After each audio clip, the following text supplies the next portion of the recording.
बिस्मिल्लाहिर्रहमानिर्रहीम, अस्सलाम वालेकुम। लाइव डॉक्टर शाहिद मसूद के साथ मैं हूं सुमेरा सलीम। नाज़रीन, वज़ीर-ए-आज़म शहबाज शरीफ साहब ने कहा है कि पाकिस्तान और अज़रबैजान के दरमियान $2 अरब की सरमायाकारी के मुआहदे को एक माह में हतमी शक्ल देने पर इत्तफाक हुआ है, जबकि हम मुख्तलिफ शोबों में ताउन पर अज़रबैजान के शुक्रगुजार है।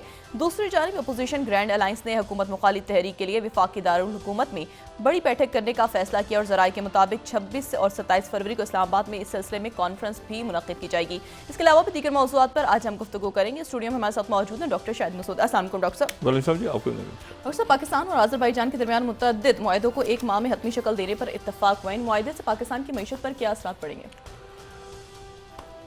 देखते हैं कि क्या पड़ेंगे असरात, क्या मुआहदे हो रहे हैं। ये रशिया और चाइना का स्फीयर ऑफ इन्फ्लुएंस है और जो भी हमारे मुआहदे वस्ती एशियाई रियासतों के साथ होंगे वो चाइना और रशिया का ही स्फीयर ऑफ इन्फ्लुएंस है। उसके बगैर वो नहीं करेंगी, ना वो रियासतें करेंगी और ना मतलब है कि ये तमाम जो रियासतें हैं, ये बात मैं पहले भी कह चुका हूँ, यहाँ पे अमेरिका का कभी कोई इंटरेस्ट नहीं रहा, यहाँ पर बरतानिया का भी कोई इंटरेस्ट नहीं रहा, या किसी वेस्टर्न पावर का कोई इंटरेस्ट नहीं रहा, ना ही उनकी कभी कॉलोनीज रहे हैं। ये जो इलाके हैं ये वो हैं जो कि जिनमें दिलचस्पी पैदा हुई थी सिर्फ उस वक्त जब यहाँ पे अफ़गान जंगें हो रही थी, दोनों, पहली भी और दूसरी भी, यानी अफ़गान जिहाद जिसको हम कहते हैं वो, और दूसरी ये जो 9/11 के बाद भी। उसके अलावा अमेरिकन को यहाँ पर कोई ख़ास दिलचस्पी नहीं है और ना उनकी कोई ख़ास प्रेजेंस है और ना उनको कोई ख़ास इन्फ्लुएंस है और ना वो यहाँ आके अपनी कोई बेसिस या कोई ऐसी चीज़ बनाना चाहते हैं जो एक ज़माने में बड़ी बातें चल रही थी कि यहाँ पे उनको बेसिस चाहिए और ये चाहिए, और शायद उनका ख्याल भी था कि वो यहाँ पे रहें, लेकिन अब उनका यहाँ पे चूँकि कोई इरादा नहीं है वस्ती एशियाई रियासतों में दूर दूर तक आने का, ख़ास तौर पे रशिया के साथ जो मामला प्रेसिडेंट ट्रंप के चल रहे हैं, तो उसके नतीजे में जो पूरा वो जो जियो पोलिटिकल कैलकुलस था कि जी यहाँ पर शायद कोई बेसिस चाहिए और बेसिस मांगी जा रही हैं और वो शायद चाहते भी हों बाइडन उस वक्त, लेकिन वो किस्सा पाक हो चुका है ट्रंप साहब के आने के बाद। जो मैं कहता हूँ ना कि खत्ते के और रीजन के हालात पाकिस्तान पर असरअंदाज होंगे तो उसमें ये सारे बातें इसमें इम्पॉर्टेंट है। और ये बात भी इम्पॉर्टेंट है कि जो उस वक्त हुकूमत जब खान साहब की हुकूमत जब गई थी इन लोगों ने, तो ये बात हो रही थी कि जी ये ऐसा नहीं था कि खान साहब ने ख़ुद दौरा किया था आइसोलेशन में, तो वो सब की मुशावरत के साथ ही वो गए थे, क्योंकि अंदाज़ा ये था कि शायद अमेरिका शायद ये जंग ना छिड़े उस वक्त, लेकिन वो जंग छिड़ गई। तो लेकिन अब जो बात आ रही है सामने वो ये है कि वो मुशावरत भी थी और सारे पूरी रियासत एक पेज पे थी, और गालिबन जो फ़खर दुरानी साहब ने 2 दिन पहले जो स्टोरी उन्होंने की है उसमें उनका यही कहना है कि जैक सलिवन जो है डॉक्टर मोईद यूसुफ से उन्होंने बात की थी और कहा था कि खदशात हैं, लेकिन मोईद यूसुफ साहब ने कहा था कि नहीं, ये तो हमारे पास तो ऐसी कोई इंटेलिजेंस नहीं है कि कोई जंग छिड़ जाएगी बारह। तो उसके नतीजे में ये बात चली कि पाकिस्तान को आइसोलेशन में चला गया, ऐसा नहीं, लेकिन एट द एंड जो है वो यहाँ पे मैंने ये बात पहले भी की कि ये जो सारा पाकिस्तान में आइसोलेशन, पाकिस्तान के आइसोलेशन में जाने वाले मामलात और बाकी सारे मामलात, ये बिल्कुल उसके साथ मुताबिकत थी। ज़ाहिर है कि वोटों में कॉन्फिडेंस वगैरह सारा आ रहे थे, खित्ते के और दुनिया के साथ मामलात थे कि पाकिस्तान चूँकि रशिया के पास खान साहब चले गए तो दुनिया से आइसोलेशन में हो गया, तो आखिर में तो रशिया तो जीत गया और ट्रंप के साथ हो गया। तो वो एक अजीब सा जो है ना मामला है जो कि हर दुनिया के हर मुल्क में सोच विचार हो रही है और पाकिस्तान समेत कि भाई अब आगे हमने कैसे चलना है, और मतलब है कि कैसे आगे हमने कैसे चलना है, किस तरह से बैलेंसिंग ऑफ पावर हमने करने हैं, कैसे हमने खित्ते में, दुनिया में, रीजन में, और इतनी तेज़ तब्दीलियाँ हो रही हैं कि उसमें जो है वो यानी और ख़ारजा अमूर पाकिस्तान पे हमेशा असरअंदाज होते हैं। देखिए अफ़गान पॉलिसी जो है, हमारी अफ़गान पॉलिसी बड़ी इंपॉर्टेंट है आने वाले दिनों के अंदर। अफ़गान जो है, अफ़गानिस्तान हमारा एक बरादर मुल्क है और हमारा हमसाया है, हमारा पड़ोसी है, और वहाँ पर इस वक्त जो है अगर पाकिस्तान के ख़दशात हैं, वहाँ से दहशतगर्द ग्रुप्स मुख्तलिफ वहाँ से एक्टिव हो गए हैं, वो पाकिस्तान के लिए ख़तरा है, वो अफ़गानिस्तान की अपनी हुकूमत के लिए, अपने वहाँ के सेटअप के लिए ख़तरा है। तो वहाँ पर जो भी मामलात हैं उसको हमने और दुनिया ने देखना है कि भाई कैसे, क्योंकि यह कोई पैरेलल प्लान नहीं है ना, मतलब ऐसा तो नहीं है कि वहाँ अब शुमाली इत्तेहाद कौम आएगा, भाई मतलब सारे पत्ते यही हैं ना, मतलब ये तो आखिर में तो तालिबान ही है ना, वो तालिबान के पोस्ट तालिबान तो कोई वहाँ पे कौन होगा, ठीक है, मतलब दाइश तो वहाँ पे दाइश भी नहीं होगी, दाइश खुरासान तो लिंक्ड है सीरिया के साथ, सीरिया में तो दाइश पावर में आ गई है, वो कह रहे हैं भाई हमारा, मतलब मैं उस डिटेल में नहीं जाना चाह रहा, मैं सिर्फ ये कह रहा हूँ कि उनके अंदर ये जो ग्रुप्स हैं बहुत सारे, देखें हुआ ये है ना कि वहाँ पर एक वैक्यूम क्रिएट हुआ, जैसा हम समझ रहे हैं वैक्यूम क्रिएट हुआ, बहुत सारे धड़े बन गए, किसी ने उनको, अगर मुल्क मुख्तलिफ आके उस वक्त उनको संभाल लेते, ठीक है, जैसे सीरिया में हुआ है कि सीरिया के अंदर जो बशर अल असद के जाने के बाद जो अहमद शरा की हुकूमत आई, तो वो अहमद शरा की हुकूमत भी एक इसी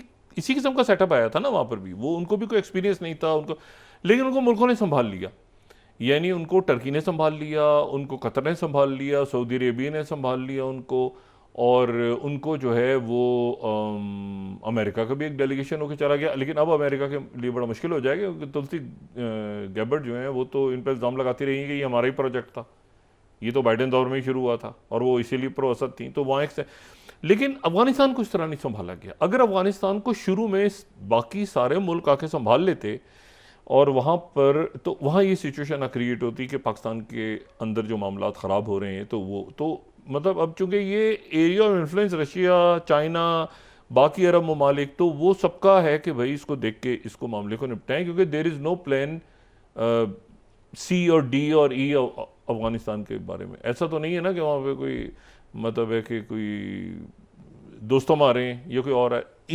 इसी सेटअप के साथ इन्हीं को कायल करना है, इन्हीं के साथ मामलात करने हैं कि भाई आपके अपने लिए मुसीबत ही बन जाएगी। मतलब पाकिस्तान तो चले, मैं हमेशा कहता हूँ कि वो जो पाकिस्तान के बारे में प्लानिंग्स थी वो तो नहीं कामयाब हुई, लेकिन ये है कि पाकिस्तान को उनके साथ बैठ के उनको समझा के, और इसमें दुनिया मतलब देखें ना, बाकी लोग भी तो आए ना, वो भी तो देखें कि अफगानिस्तान, तो ये बहरहाल हल हो जाएगा मसला, ये मसला हल हो जाएगा। और उनके अंदर मुख्तलिफ ग्रुप्स हैं, वो कोई किसी के साथ इधर निकल गया है, कोई उधर निकल गया है, उनका जो इंफ्रास्ट्रक्चर कैसे तामीर करना है, बच्चियों के स्कूल कैसे वहाँ खुलेंगे, दुनिया के साथ कैसे तिजारत शुरू होगी, तो मैं उम्मीद करता हूँ। लेकिन मैं सिर्फ ये बात कह रहा हूँ कि चूँकि पूरी दुनिया इस वक्त एक तेज़ी के साथ फैसलों में जा रही है, तो उसका असर पाकिस्तान पे, आप IMF के साथ टॉक्स कर रहे हैं उसका भी असर, आपकी मईशत कैसी है उसका असर, आपके वीज़े कैसे लगने हैं उसका, हर चीज़ जो है वो तब्दील होने जा रही है आने वाले दिनों में। US एड बंद होती है उसका पाकिस्तान पे क्या असर, और रीजन के वाक़यात, दुनिया के वाक़यात। अब ये जो जर्मन इलेक्शन है, जर्मन इलेक्शन को देखें, अब आप कहेंगे जर्मन इलेक्शन का पाकिस्तान से क्या ताल्लुक, जर्मन इलेक्शन का पाकिस्तान, जनूबी एशिया, दुनिया के लाखों या करोड़ों लोग इस वक्त जो है वो यूरोप में रहते हैं, और यूरोप की सोसाइटी का वो बाकायदा हिस्सा भी बन चुके हैं बरसा बरस से, या ये है कि वो वहाँ पे अभी हालिया दिनों में गए हैं, कोई तालीम हासिल कर रहा है, कोई जॉब कर रहा है, कुछ कर रहा है, या इलीगल इमिग्रेंट्स हैं। ये 3-4 किस्में हो सकती हैं। अब जर्मनी के इलेक्शंस के पूरे यूरोप के अंदर, कोई स्पेन में है, कोई इटली में है, कोई बरतानिया में है, कोई कहीं, हर बंदे के ऊपर असर होने जा रहा है, चाहे वो वहाँ का नेशनल हो, चाहे नेशनल ना हो, चाहे ये कि वहाँ जाके वो लीगली या इलीगली जैसे इलेक्शन का रिजल्ट होने जा रहा है। क्योंकि इलेक्शन जो है जर्मनी का, उसको सादा से अल्फाज में यूँ समझें, मैं इसको आसान तर अल्फाज में समझाने की कोशिश करता हूँ। एक तो ये है कि जर्मनी में जो है वो जब से दूसरी जंग अज़ीम ख़त्म हुई, दूसरी जंग अज़ीम के बाद ज़ाहिर है कि जर्मनी जो है वो शिकस्त खा गया, और जर्मन कौम वो है जो कि बड़ी पावर के साथ उसने दोबारा कमबैट किया, ठीक है, और बहुत ज़बरदस्त अंदाज में जो है वो वापस आए, और वापस आने के बाद जो है वो एक बड़ी मईशत भी बनी, बहुत तरक्की की जर्मन कौम ने, और वो यूरोप का एक बहुत बड़ा पिलर, बहुत बड़ा सतून। लेकिन जर्मनी में क्या हुआ है, जर्मनी में वहाँ पर जो सबसे पुरानी पार्टी है, जो कि उनकी जो कि सोशल डेमोक्रेटिक पार्टी है। अच्छा, सोशल डेमोक्रेट जो हैं ये उनकी 1863 से बनी हुई है, यानी दुनिया की पुरानी पार्टियों में से एक है ये, शोज जिसके चांसलर थे। और उसके बाद उनकी एक तो ये पार्टी हो गई, और फिर 1945 के बाद उनकी 2 पार्टियां और बनी, SDU यानी क्रिश्चियन डेमोक्रेट्स, और SCU यानी क्रिश्चियन सोशलिस्ट। अच्छा, अब क्रिश्चियन डेमोक्रेटिक और क्रिश्चियन सोशलिस्ट तकरीबन एक ही हैं, ये बहन भाई हैं या भाई भाई हैं या बहनें हैं, ठीक है ना, क्योंकि 16 रियासतों में एक है, तो CSU और CDU को एक ही समझें आप, ठीक है। अच्छा, अब ये CDU के जो हैं वो जीत गए जो चांसलर हैं फ्रेडरिक मर्ज, वो जीत गए। अहम बात यह है कि जर्मनी में हमेशा या तो CDU SCU आपस में मिलके हुकूमत बना लेते हैं और साथ उनके जो है वो एक छोटी जमात होती है, कोई जैसे ये फ्री डेमोक्रेटिक पार्टी, वो तो किंग मेकर, छोटी सी पार्टी साथ मिल जाते हैं, हुकूमत बन जाती है। या ये है कि ऐसा भी हुआ कभी कि अच्छा ये जो SDU और SCU है, ठीक है, जिसके चांसलर जीते हैं अभी, जिसकी एंजेला मर्कल भी थी, ये इनको यूनियन पार्टीज कहा जाता है।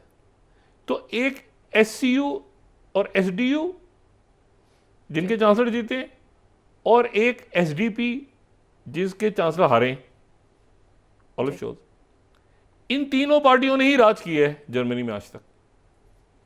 यानी कभी एक पार्टी का चांसलर, दूसरी पार्टी इत्तेहादी, कभी दूसरी पार्टी का चांसलर, बाकी दो पार्टियां इत्तेहादी, कभी एक पार्टी जो है वो ज्यादा सीटें ले गई और साथ उसके फ्री डेमोक्रेट्स, ग्रीन्स ये सारे जुड़ गए, इस तरह होता रहा।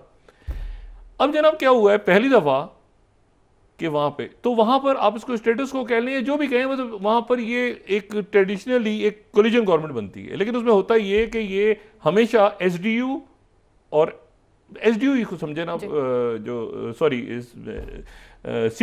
CDU और CSU को आप समझें कि उनके साथ जो है SDP आ गई, SDP ऊपर चली गई तो CDU आ गई, तो CDU के जो हैं वो जीत गए।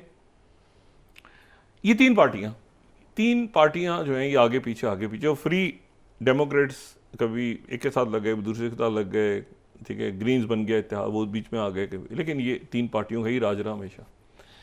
अब जनाब ये हुआ है कि जो पार्टी, यानी अब इस तरह समझ लेना कि सबसे ऊपर एक पार्टी आई, इनमें से कभी CDU ऊपर आ गई तो SDP नंबर 2 पे है तो एक कोलिजन गवर्नमेंट बन गई। अच्छा कभी ये SDP आगे आ गई तो CDU वाले आए तो इनके साथ मिल गए तो एक कोलिजन गवर्नमेंट बन गई। अब ये हुआ है कि जनाब CDU वाले ऊपर हैं और जो इनके SDP वाले हैं वो तीसरे नंबर पर चले गए हैं, और दरमियान में एक नई पार्टी जो कि 2013 में बनी थी, AFD, ठीक है, जो कि दाएं बाजू की पार्टी है। अच्छा ये दोनों पार्टियां जो हैं ये दाएं बाजू की ही हैं, यानी जो पार्टी जीती है वो भी राइट ऑफ द सेंटर है, वो भी कंजर्वेटिव है, लेकिन जो AFD है वो बहुत एक्सट्रीम पे फार राइट है। यानी एक तो ये तो सेंट्रिस्ट पार्टी तो ये SDP थी ना, जो कि जो तीसरे नंबर पे आके गिरी है दूसरी जंग अजीम के बाद, जो है ये पहली दफा, ये वो है सबसे जर्मनी की पुरानी पार्टी, वो तीसरे नंबर पे गिरी है आके। लेकिन इशू ये है कि वो पार्टी है जो थोड़ी सी लेफ्ट पे थी, तो लेफ्ट की पार्टियां तो फारिग हो गई। अब जो, और ये जो सेंट्रिस्ट पार्टी थी, जो सेंटर में पार्टी थी, वो भी फारिग हो गई तकरीबन। तो अब मुकाबला किस में हुआ है, यानी पहले नंबर पे थोड़ी सी दाएं बाजू की पार्टी है और दूसरे नंबर पे बहुत ज़्यादा दाएं बाजू की पार्टी है। इनका कहना यह है कि इमिग्रेशन सख्त होनी चाहिए, जो जीते हैं इनका कहना है इमिग्रेशन सख्त होनी चाहिए, इनका कहना है बहुत सख्त होनी चाहिए, इनका कहना यह है कि तारिकीन वतन को नहीं आना चाहिए यहाँ पे, इनका कहना है कि गायब हो जाना चाहिए तारिकीन वतन को, इनका कहना है वीज़ा सख्त होना चाहिए, इनका कहना है कि वीज़ा होना ही नहीं चाहिए बाहर के लोगों को। मतलब ये मुकाबला हो रहा है इस तरह से कि कौन कितना दाएं बाजू पे गया है। तो ये एक पूरी, मतलब दोनों ही दाएं बाजू के हैं, एक थोड़ा एक बहुत ज्यादा। तो ये यूरोप की वजह बनी है। अच्छा इसके ऊपर डोनाल्ड ट्रंप साहब ने बड़ा जबरदस्त मैसेज भेजा है, यानी आप समझे, यानी इसमें ऐसा कोई नहीं है कि वो हम कहें कि यानी ये जो हैं जो जीते हैं जर्मन चांसलर साहब, उनको पाकिस्तानी अवाम की तरफ से कुछ मुबारकबाद भी देते हैं, लेकिन वो भी राइट है और उनका मुकाबला जो सेकंड पे है वो एक्सट्रीम राइट है और जो थोड़े से दरमियान में थे वो फारिग हो गए। लेकिन अब हुकूमत कैसे बनेगी, नंबर 1 और नंबर 3 का अलायंस होगा, क्योंकि AFD को नहीं लेना उन्होंने। तो AFD जो है, जो कि अल्ट्रा राइट विंग है, वो अपोजिशन में बैठेगी और वो प्रेशर डालेगी, वो एक्सट्रीम राइट विंग पे प्रेशर डालेगा। वो कहेंगे हमने कर तो दिए ना वीजे कम बाहर के लोगों के, वो कहेंगे और करो, वो कहेंगे हमने बॉर्डर सख्ती कर दी, क्योंकि उनकी वही पॉलिसी, वो कहेंगे सख्ती कर दी हमने, कहेंगे और करो। तो मुकाबला जो है वो आप समझें कि कोई लेफ्ट और राइट के दरमियान नहीं हो रहा, राइट और एक्सट्रीम राइट के दरमियान हो रहा है। डोनाल्ड ट्रंप साहब ने बड़ा ज़बरदस्त जो है, इलॉन मस्क तो एएफडी को कर रहे थे ना सपोर्ट। एएफडी ने, आप देखें 2013 में एएफडी बनी जो एक्सट्रीम राइट पे है, और उन्होंने सेकंड नंबर पे सीट्स ली हैं। यानी जो सबसे पुरानी पार्टी थी जर्मनी की तारीख की, जो कोई 150 साल पुरानी पार्टी, उससे भी ज़्यादा, उसको उन्होंने तीसरे नंबर फेंक दिया उठा के। लेकिन ये कि वो हुकूमत में फिर भी रहेगी, यानी ओल्फ शॉल्स की पार्टी हारी नहीं है, वो हुकूमत का हिस्सा बन जाएंगे, उनके वो तब्दील हो जाएंगे और उनकी जगह कोई दूसरे लोग बन जाएंगे आके, ठीक है। अच्छा, अब डोनाल्ड ट्रंप साहब को ट्वीट देखें 7th, वो कह रहे हैं कि conservative party looks like the conservative party in Germany has one, यानी वो कंजर्वेटिव पार्टी के जितने पे खुश हैं। ये कंजर्वेटिव पार्टी, मैं पहले बता रहा हूँ ना, ये है, ये राइट विंग है लेकिन एक्सट्रीम राइट नहीं है। अब वो कह रहे हैं कि the big and highly anticipated elections much like the USA, America की तरह, people of Germany got tired of the no common sense agenda, खास तौर पे एनर्जी और इमिग्रेशन में, that has prevailed for so many years. This is a great day for Germany and for the United States of America under the leadership of a gentleman named Donald J Trump. Congratulations to all. जैसे America में ज़बरदस्त हुआ है कि Donald J Trump आए हैं, ये खुद ही कर रहे हैं। ये कुछ हमारी तरह का सिस्टम है वैसे, मतलब एक जो ये जो अरेंजमेंट हमारे हैं उसमें सब एक दूसरे को मुबारकबाद दे रहे होते हैं ना, तुसी बड़े सोने हो, तुसी भी बड़े अच्छे हो, तुसी भी बड़े दयानतदार हो, नहीं नहीं तुसी भी दयानतदार हो, तुसी भी बड़े, ये उसी तरह का अंजुमन 27 बामी वहाँ पर भी चल रहा है बारह। लेकिन आपने बड़ा अच्छा काम किया, आपने बड़ा अच्छा काम किया। हमारे यहाँ क्या हो रहा है, मतलब कोई किसी के ऊपर कोई तनकीद करे तो बड़ा मसला खड़ा हो जाता है। एनीवे, तो ये कह रहे हैं कि जी जैसे कि वहाँ पे लीडरशिप आई है उनकी, तो डोनाल्ड जे ट्रंप, खुद ट्रंप साहब अपने आप को कह रहे हैं congratulations to all, many more victories to follow. अच्छा जी, ये हो गया। तो ये अब ये एक फ़ज़ा चली हुई है वहाँ पे, पूरे यूरोप को ये अपने लपेट में लेगी और चैलेंजेस बहुत सामने हैं। जो फ्रेडरिक मर्ज हैं उनके सामने चैलेंजेस हैं। नंबर एक तो ये कि उन्होंने तकरीर की, उन्होंने कहा यूरोप को खड़ा होना होगा और खड़ा होना होगा अपने पैरों पे, और अमेरिका से इंडिपेंडेंट पॉलिसी इख्तियार करनी होगी। अच्छा, अब ये है कि देखें ये अब बड़े चैलेंजेस हैं उनके सामने। एक तो इकॉनमी चैलेंज है, फिर ये है कि उनकी अपोजिशन जो है वो उनको और धकेलेगी राइट विंग की तरफ मज़ीद, क्योंकि वो जो अपोजिशन है वो भी वो एक्सट्रीम राइट है, ठीक है ना, और जो हुकूमत है वो भी राइट विंग है। तो अब ये वहाँ पे नई वेव चलेगी। फिर दूसरा ये कि इनके ताल्लुकात मैक्रोन से कैसे होते हैं ये देखना है। ये टॉरस मिसाइल भेजने की बात कर रहे थे यूक्रेन में, ये यूक्रेन के हामी हैं, यूक्रेन के इस पूरे फड्डे में, तो अब इनके ट्रंप से कैसे ताल्लुकात होते हैं।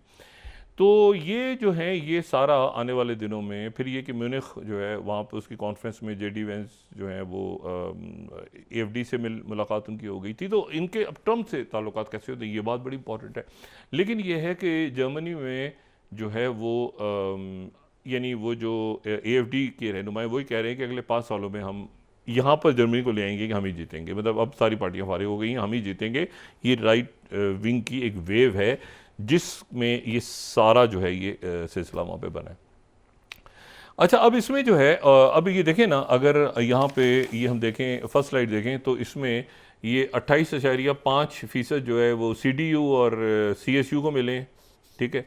ये CDU CSU ये एक ही हैं, वो 15 रियासतों में ये हैं। तो एक रियासत में जो कि बवेरिया में वो कुछ वजूहात की बुनियाद पे वो CSU के नाम से काम करते हैं। 12 AFD सेकंड जमात नंबर पे और वो थर्ड जो है वो इधर है।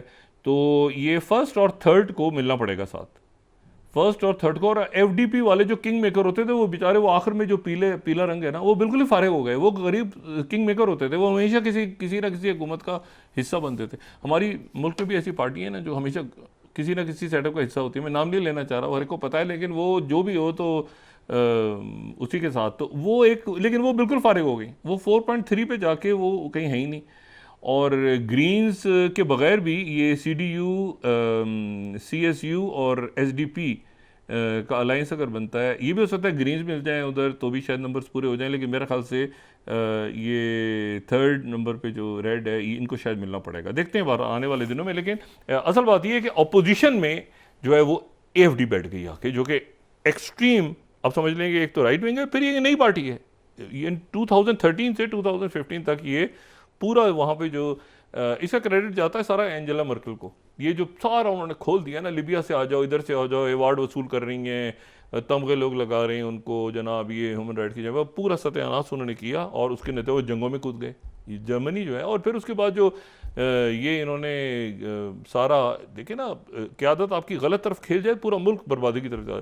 ये जो नॉर्थ स्ट्रीम उड़ाई है, ये तो देखे ना, सीमोर हर्ट्ज कह रहा है कि अमेरिका ने उड़ाई है, खुद सीआईए ने उड़ाई है नॉर्थ स्ट्रीम से वो गैस आ रही थी, अब वो गैस वो समझौता वो भी बंद कर दिया, टैरिफ्स भी आ रहे हैं, अब वो रशिया से दोबारा बात करेंगे गैस। अगर देखें ना, अगर ताल्लुकात, साथ ही ईयू ने आज सैंक्शंस भी लगा दी, 3 साल मुकम्मल हुए हैं यूक्रेन जंग को, तो उसमें आपने वो नॉर्थ स्ट्रीम पाइपलाइंस भी ख़त्म कर दी, मुआहदे ख़त्म कर दिए, अमेरिका वो अजीब, अमेरिका उधर डायरेक्ट हो गया उनके साथ। तो ये एक ऐसा रोल है जो कि आने वाले दिनों में बड़े चैलेंजेस हैं जर्मन चांसलर के पे भी। और अभी जो हम बात कर रहे हैं तो मुलाकात शुरू हो गई है प्रेसिडेंट मैक्रों की ट्रंप के साथ, और आज प्रेस कॉन्फ्रेंस है। प्रेसिडेंट मैक्रों पहुंचे हुए हैं, जो फ्रांस के सदर हैं, वो ट्रंप से मिल रहे हैं और उसके बाद प्रेस कॉन्फ्रेंस करेंगे। और प्रेस कॉन्फ्रेंस करेंगे और वो उसमें बहुत सारी चीज़ें वाज़ेह होंगी कि प्रेस कॉन्फ्रेंस देखें ना, ट्रंप से कीर स्टैमर भी मिलने जा रहे हैं, लेकिन उससे पहले जो बरतानिया के वज़ीर आज़म से मिलने से पहले तो सदर मैक्रों पहुंच गए हैं और मैक्रों के अच्छे ताल्लुकात। अभी ट्रंप ने विज़िट भी किया था फ्रांस का, लेकिन उसके बाद जो मामलात हुए हैं कि 2 इजलास बुलाए उन्होंने और वो उसमें मज़ीद तकसीम वाज़ेह के सामने आ गई फ्रांस में, तो ये बड़ा इंपॉर्टेंट है प्रेसिडेंट मैक्रों किस तरह से केस प्ली करते हैं। फिर दूसरा मसला ये है कि आज और कल वो करारदाद भी पेश होने जा रही है अक़वाम मुत्तहिदा में अमेरिका की, उसमें फड्डा पड़ा हुआ है और वो करारदाद अमेरिका की जो है उसमें रूस की जारी 3 साल मुकम्मल होने पे हो रहा है ना, तो जनरल असेंबली का सेशन है। अब आज जनरल असेंबली का सेशन है, सिक्योरिटी काउंसिल का भी सेशन है। अब जनरल असेंबली के सेशन में एक अमेरिका की करारदाद आ रही है, एक यूरोप की आ रही है। और देखना इसमें यह है कि अमेरिका की करारदाद मंजूर होती है या यूरोप उसको वीटो कर देता है। देखिए ना, 2 मुल्क हैं ना, फ्रांस और बरतानिया, क्या ये वीटो करेंगे या पास होने देंगे अमेरिका की करारदाद? ये भी बड़ा मसला है, क्योंकि रशिया भी मौजूद है और चाइना भी मौजूद है। और आज बड़ी लंबी गुफ्तगू हुई है जहां पर 3 साल पूरे होने पे यूक्रेन में काफ़ी यूरोप के रहनुमा ज़रा बुझे बुझे से थे, क्योंकि जाहिर है वो मतलब हाथी के पाँव में सबका पाँव, अमेरिका उधर निकल गया तो उधर डरते डरते पहुँचे हैं। कनाडा, स्पेन, इधर उधर के रहनुमा मौजूद थे, उनके साथ ईयू के कुछ रहनुमा पहुँचे हुए थे, बाकी उन्हें वीडियो लिंक से ख़िताब कर लिया, कुछ गए नहीं, कुछ की तबीयत ख़राब हो गई, कुछ बीमार हो गए, कुछ छुट्टी पे चले गए। उन्होंने कहा कि ज़ेलेंस्की से मिलना मुनासिब नहीं है, लेकिन बहरहाल वहाँ पे ज़ेलेंस्की से मुलाकात के लिए लोग गए। अच्छा, लेकिन इसी दौरान जो है वो प्रेसिडेंट पुतिन ने 3 साल मुकम्मल होने पे एक ही शख्सियत से बात हुई है और उनका नाम है शी जिनपिंग। तवील गुफ्तगू हुई है दोनों के दरमियान, प्रेसिडेंट पुतिन और ये देखें, ये आज की तस्वीर है, ये फैमिली फ़ोटो है जो पहले हम दिखा रहे थे। बहुत से रहनुमा खड़े हैं यूरोप के और ये वहाँ पे यूक्रेन की हमारे पे मुझे बहुत नुकसान हो गया यूक्रेन का, बहुत इंसानी जानें गई हैं, बहुत तबाही हुई है। मतलब ज़ेलेंस्की जो हैं वो बुरी तरह से ट्रैप में आए हैं या उनको और ये 2014 देखें ना क्या होगी, जंग कैसे शुरू हुई थी कि वहाँ पे एक ऐसे सदर मौजूद थे जो कि चाहते थे कि रशिया के साथ हमारे ताल्लुकात अच्छे रहें। अब ये विक्टोरिया न्यूलैंड ने रिजीम चेंज किया, पूरा ऑपरेशन करके वहाँ से उनको साइड पे फेंका और वो उनकी रिकॉर्डिंग्स आई हुई, विक्टोरिया न्यूलैंड ईयू से बात कर रही हैं, गालियाँ दे रही हैं ईयू को, फलाना डिमा, अजीब किस्म की खातून थी। तो वो जो है वो उन्होंने रिजीम चेंज किया, ज़ेलेंस्की को लेकर आ गए। उसके नहीं, ज़ेलेंस्की तो बाद में आए, यानी एंटाई रशिया।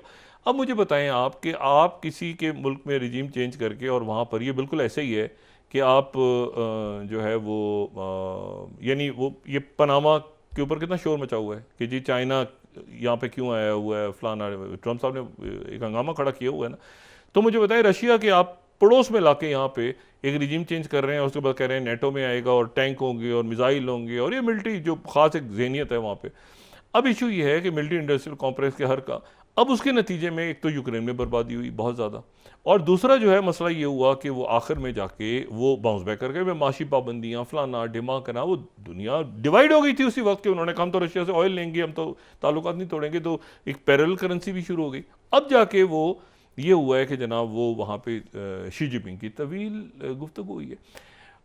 मैं आपको बता रहा हूँ, ये अगर किसी का ख्याल है कि रशिया और चाइना के दरमियान कोई दरार आ जाएगी, कई दुनिया के में जो है इस पे बहस चल रही है और हम भी थोड़ा सा अपनी राय दे सकते हैं, मेरा ख्याल है कि नहीं आएगी, नहीं आएगी। इसमें रशिया और चाइना जो हैं वो उनके दरमियान नहीं दरार आएगी किसी किस्म की।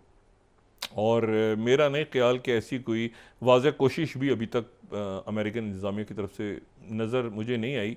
टैरिफ्स उन्होंने चाइना पे लगाए हैं, रशिया पे तो ख़त्म करते जा रहे हैं। रशिया के हक़ में तो करारदाद आ रही है, ये जो उसमें एग्रेसर का नाम ही नहीं है, और वो तो बिज़नेस शुरू करने जा रहे हैं रशिया के साथ, और वो तो फ़्लाइट शुरू करने जा रहे हैं रशिया के साथ।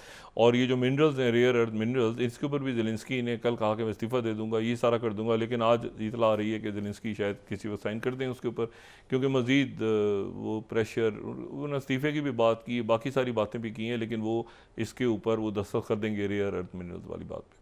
अच्छा, और ये बड़ा इंपॉर्टेंट होगा कि प्रेसिडेंट मैक्रों की क्या बात होती है और प्रेस कॉन्फ्रेंस क्या होती है वहाँ पे, क्योंकि देखें ना टैरिफ आयद हो रहे हैं, और साथ ही मैं बार बार ये बात कह रहा हूँ कि प्रेसिडेंट ट्रम्प यूरोपियन से कह रहे हैं कि आप यहाँ सरमायाकारी ना करें, आप आके अमेरिका में करें तो टैरिफ से बच जाएंगे।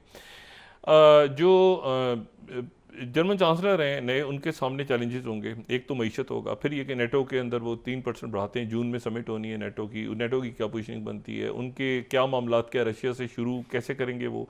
एंजेला मर्कल जो हैं वो तो पहले उन्होंने तो ये काम रशिया के साथ उन्होंने ताल्लुकात बहाल कर दिए थे। हर ज़ाहिर है हर शख्सियत के कोई अच्छे काम होते हैं, कोई एंजेला मर्कल रशिया के साथ ठीक हो गई, बिल्कुल सही, नॉर्थ स्ट्रीम वगैरह उनके दौर में बना।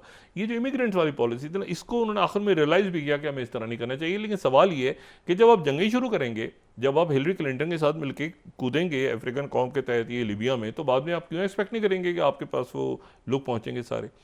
ठीक है, अब तो देखिए ना अफगानिस्तान के अंदर क्या मसला हुआ, यहाँ जंग छिड़ी, उसके बाद कमिटमेंट हो गई कि जी ये इतने लोगों को अमेरिका ले जाएगा, इतने लोगों को यूरोप ले जाएगा, अब वो सारे यहाँ पे मौजूद हैं।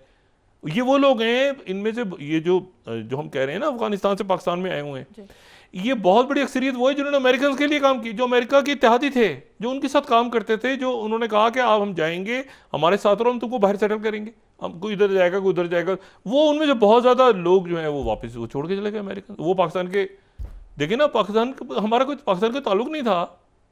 एक तो वो महाजरीन है ना जो वहाँ से आए हैं, ये इसके बाद जो परेशान हाल हैं, जिन मसाइल हैं, या जो बरसा बरस है पाकिस्तान में, एक वो जो उनके साथ काम करते हैं उनको अमेरिका डंप करके चला गया, यानी बहुत सारे हज़ारों की तादाद में ज़ेलेंस्की छोड़ के चले गए।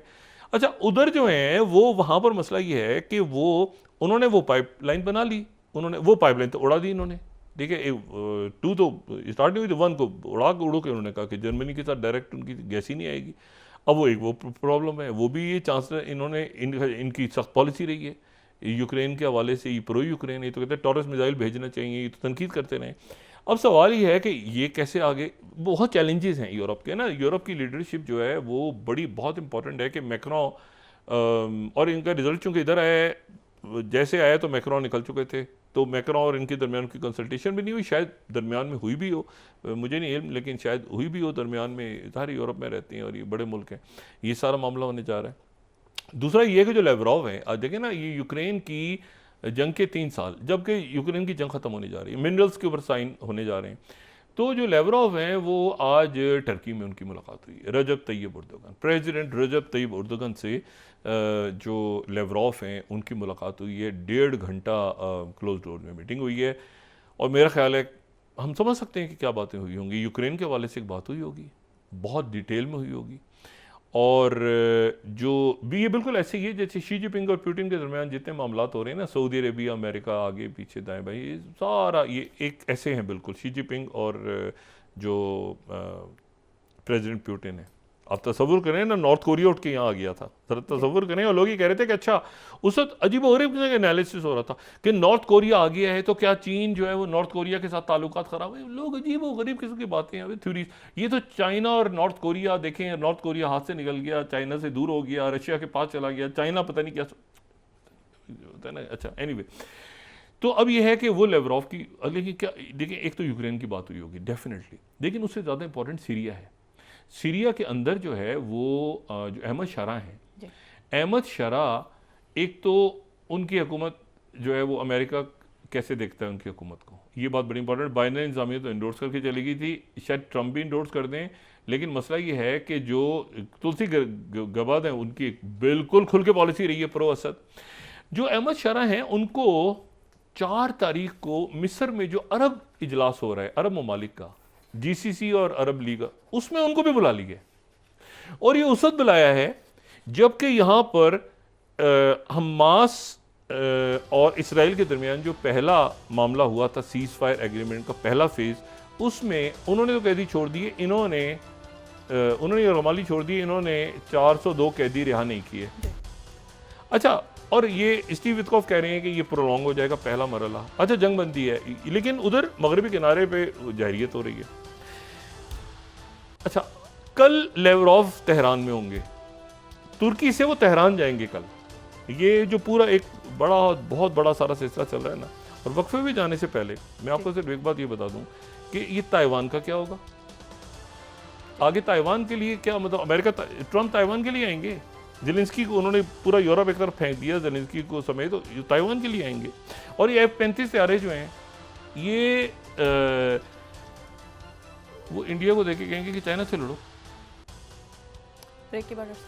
लेसन लर्न क्या है इस पूरी यूक्रेन की जंग में? लेसन लर्न क्या है? वो जो कैसिंजर ने कहा था, कैसिंजर ने जो बात कही थी कि हमारे जो दोस्त हैं उनको ज़्यादा मोहतात, हमारे अलाइज को ज़्यादा मोहतात रहना चाहिए, ठीक है ना? तो वो आप वक्फा लें, फिर बात करते हैं। नाज़िम वापस आते हैं एक छोटे से ब्रेक के बाद।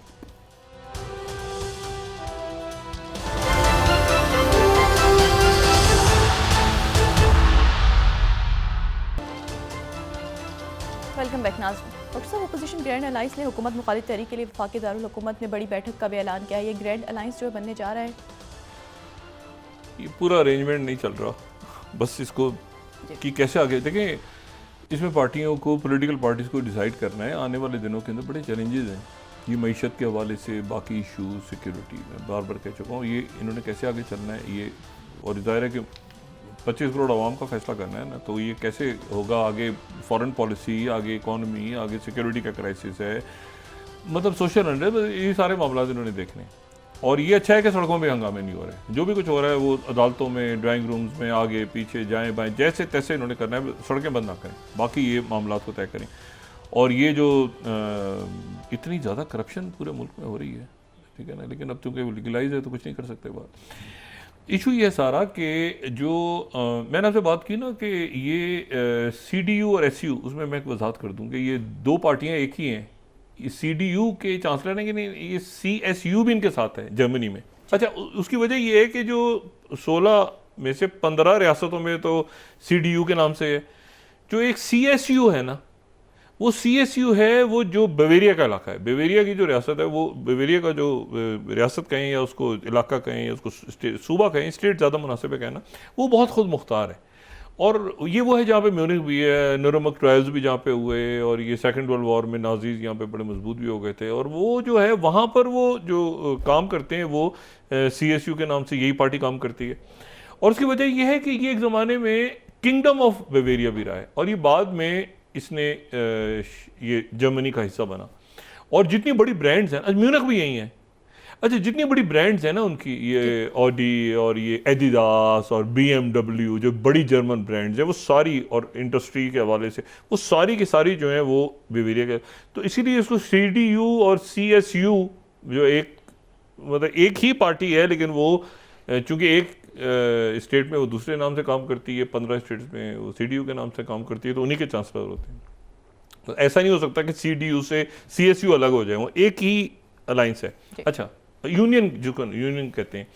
एनीवे, अच्छा, अब ये जो पेचा पड़ा हुआ है यहाँ पे नेतन्याहू साहब ने कि जी वो ऐसा है कि हम तो नहीं कर रहे, क्योंकि उसकी वजह ये है कि पहले उन्होंने कहा कि वो मतलब वो असल में जो जी दूसरा मरहला शुरू होना है ना, दूसरा मरहला बहुत फैसला कौन है। दूसरा मरहला शुरू होना है 1 तारीख से, 1 तारीख को पहला मरहला ख़त्म हो रहा है, दूसरा मरहला शुरू होना है सीज़ फायर का। और जो दूसरा मरहला है उसके आखिर में 42 दिनों के बाद ये तय हो जाएगा कि मुकम्मल जंग बंदी, मुकम्मल इनखला और दूसरी रियासत के क़याम की तरफ। वहाँ पर अब सारे जो हैं वो देख रहे हैं कि ये दूसरा मरहला नेतन्याहू को पकड़ा, अब वो ताख़ीर करे, अच्छा मैं डिले कर रहा हूँ, मैं आगे कर रहा हूँ, मैं पीछे कर रहा हूँ। स्टीव विटकॉफ ने कहा जो आगे करते हैं, आप इसको एक्सटेंड करते हैं, जंगबंदी है ना, उन्हें एक्सटेंड करते हैं, यरगमाली भी। उन्होंने कहा आज कि मैं जो हूँ वो यहाँ पे सिर्फ उस सूरत में, अभी अजीबोगरीब, उन्होंने कहा मैं उस सूरत में सारे कैदी छोड़ूंगा अभी शाम को। उन्होंने कहा मैं सारे जो कैदी हैं मैं मुआहदे पे चलने को तैयार हूँ, कैदी उस सूरत में छोड़ूंगा जबकि ये सेरेमनीज़ नहीं होंगी जो बाकियात हमारे हवाले की जा रही हैं, ये इनकी कोई सेरेमनीज नहीं होंगी, तकारीब नहीं होंगी। अच्छा, बात उनकी ये जो ताबूत रखे हुए थे आगे और ये जिस अंदाज में गए, इसमें एक बहुत ही एक अजब सा था मामला। वो उसका कोई मतलब वो ताबूत रखे हुए हैं लोगों के, बच्चों के, वो सेरेमनी तो हमास की तरफ से कहा गया कि ठीक है, सारा दिन तो खामोशी रही। हमास ने अभी शाम को कहा कि हम बगैर तकारीब के कर देंगे, और यह है कि आप इसको करें, आगे कैदी रिहा कर दें। हम जो बाकियात, क्योंकि अभी इस हफ्ते आखिरी जो पहले मरहले का आखिरी स्टेज भी रहती है ना, वो सीज़ फायर और कैदी, तो उन्होंने कहा कि हम बाकियात बगैर किसी सेरेमनी के कर देते हैं, आप कैदी सारे रिहा कर दें। तो इसके ऊपर अब वो इसराइल की तरफ से खामोशी छा गई है। इशू ये सारा कि नेतन्याहू इसको आगे खींचना चाह रहे हैं कि जंग किसी तरह कोई फड्डा पड़े, कोई हंगामा हो, कोई ये जो वो सारे लोग देखें वहाँ पर अमेरिका में आज पहली डिवीज़न आ गई है ट्रंप इंतज़ामिया के अंदर। ट्रंप इंतज़ामिया में पहली डिवीज़न के साइंस ज़ाहिर हुए हैं, और वो इस तरह से ज़ाहिर हुए हैं कि जो इलॉन मस्क हैं उन्होंने एक ईमेल की थी, और उन्होंने ईमेल में कहा था कि पिछले एक हफ्ते के दौरान जितने एम्प्लॉयज़ हैं वो एक हफ्ते के वीकेंड पे वो सारा लिख के बताएं, 5 नुक्ते बताएं कि 5 उन्होंने क्या काम किए हैं अपने, जो मुलाजमीन है वो 5 काम जो किए हैं वो लिख के बता दें, एक ईमेल कर दें कि ये हमने 5 काम किए हैं, जिस जॉब पे हम बैठे हैं हमने ये 5 काम अच्छे किए हैं। वैसे ये बात, मैं इलॉन मस्क की जो ये बात है ना, बहुत सारी बातों से कायल हूँ इलॉन मस्क की। देखिए ना, ये जो बैठे हुए हैं हमारे यहाँ भी बेशुमार लोग हैं, कोई 5 होने का 5 काम पूरे हफ्ते के बता दें जो आपने किए हैं। अच्छा, अब ये है कि इसके ऊपर एक रिजेंटमेंट पैदा हुई कि 5 काम ये हमसे पूछा जा रहा है। उन्होंने कहा 5 काम बताएं, जो नहीं करेगा वो फारिग हो जाएगा, जो नहीं करेगा वो फारिग हो जाएगा। अब इसके ऊपर वहाँ पे ये हुआ कि ये तो हम आगे पीछे दाएं बाएं, तो अब ये है कि कुछ अदारों ने किया, कुछ अदारों ने नहीं किया, जिसमें से एक जो है डिपार्टमेंट ऑफ डिफेंस है, जो कैश पटेल हेड कर रहे हैं। और मैं यहाँ पे रेफरेंस दे रहा हूँ फॉक्स न्यूज़ का। फॉक्स न्यूज़ कह रहा है 14th, DoD tells civilian workforce to ignore Elon Musk's request to report productivity। यानी उन्होंने कहा, तो इलॉन मस्क, अच्छा अब इधर से Reuters 15th, some US agencies tell workers not to reply to Musk, what did you do last week email। Guardian 16, cash Patel tells FBA staff to ignore Elon Musk's request to list their achievements। अब ये जो है इसके ऊपर आज क्या वो email का जवाब देते हैं या नहीं देते, या इलॉन मस्क उसको आगे कर देते हैं थोड़ा सा कि चलो अगले हफ्ते से कर लो। लेकिन यह है कि वो जो इसी दौरान वो जो अदालत ने पॉज लगाया था ना वहाँ पे कि वो नहीं निकाला जा सकता लोगों को US एड, वो जो अदालत ने ट्रंप के एक एग्जीक्यूटिव ऑर्डर पे स्टे थे वो हटा ली है, तो 1600 US एड के लोग आज फारिग हो गए हैं। बहुत सारे आने वाले दिनों में फारिग होने जा रहे हैं। वो कोर्ट का जो था स्टे, उसको स्टे पे दूसरा कोर्ट का फैसला आ गया। अच्छा, अब ये इस पूरे टर्मोइल में, ये पूरा टर्मोइल है, उसमें जो सबसे अगर कोई चीज़ ख़राब हो सकती है वो ये कि रियासत मुल्क के अवाम, क़यादत, उनके डिपार्टमेंट एक पॉलिसी के साथ जब सामने आए कि ये हमारी फॉरेन पॉलिसी है, ये हमारी, और लंबे अरसे तक लॉक, ये कुछ 4 साल के नहीं है। यहाँ पे डेमोक्रेट्स आपको नज़र आ रहे हैं, आपको कहीं अमेरिका में इस वक्त कोई हिज़्ब इख्तलाफ नज़र आ रही है वहाँ पे ट्रंप के ख़िलाफ़, उनके खिलाफ उनकी पार्टी के लोग ही गायब हो गए हैं, तो हिज़्ब इख्तलाफ ने कहाँ जाना है। और ये आगे जाके ये पेंटागन में इधर उधर जो लोगों को पकड़ेंगे और ये दुनिया, तो उसमें लॉन्ग टर्म वो IMF से होगा, वर्ल्ड बैंक से होगा। भाई खुदा के वास्ते इनमें से किसी को ये भी बता दें कि ब्रिक्स नाम की चीज़ भी है। देखिए ना, हमने एक लॉन्ग टर्म स्ट्रेटजी अख्तियार करनी है ना यहाँ पे, लॉन्ग टर्म पॉलिसी कि भाई ये पॉसिबिलिटीज़ हैं। हम किसी प्रॉपर ब्लॉक का हिस्सा ना भी बने तो भी हमने अपने पड़ोसियों, अपने हमसायों, दुनिया में कैसे बार बार वर्ल्ड बैंक पैसे देगा, वर्ल्ड बैंक से बात हो गई, IMF, वो भाई हर मिनट चेंज हो रहा है। IMF में सबसे बड़ा जो कंट्रीब्यूटर है वो अमेरिका है। तो ज़रा मतलब है कि बहुत सारे लोगों ने तो यहाँ से निकल जाना है, वो पीछे जिन्होंने रहना है उनके लिए तो कोई मतलब उनको मज़ीद नुकसान ना पहुँचा के जाए, बस गुजारिश ही है।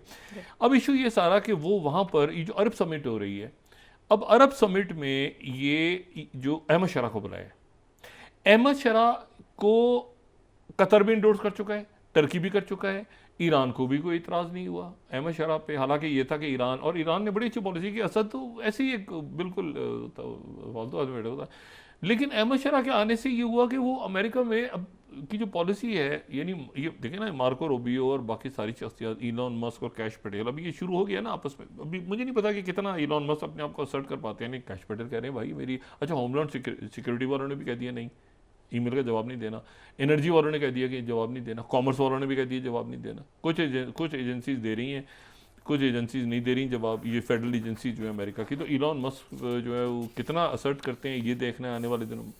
लेकिन इशू सारा ये है कि जो इकोनॉमी का इशू है और जो फॉरेन पॉलिसी का इशू है और जो अकाउंटेबिलिटी का इशू है कि आपके कितने लोग ज़्यादा हैं और कितने लोग कम हैं, और अपने कारकर्दगी तरफ बताएं तो सही ना कैसे।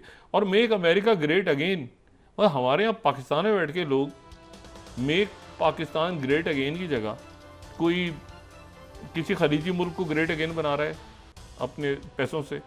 कोई जो है यूरोप के अंदर जो है वो पैसे भेज के उनके मुल्कों को ग्रेट अगेन बनाने के चक्करों में लगा हुआ है। तो भाई मसला ये है कि पहले तो पाकिस्तान ग्रेट अगेन करें ना आप, ठीक है ना। और यानी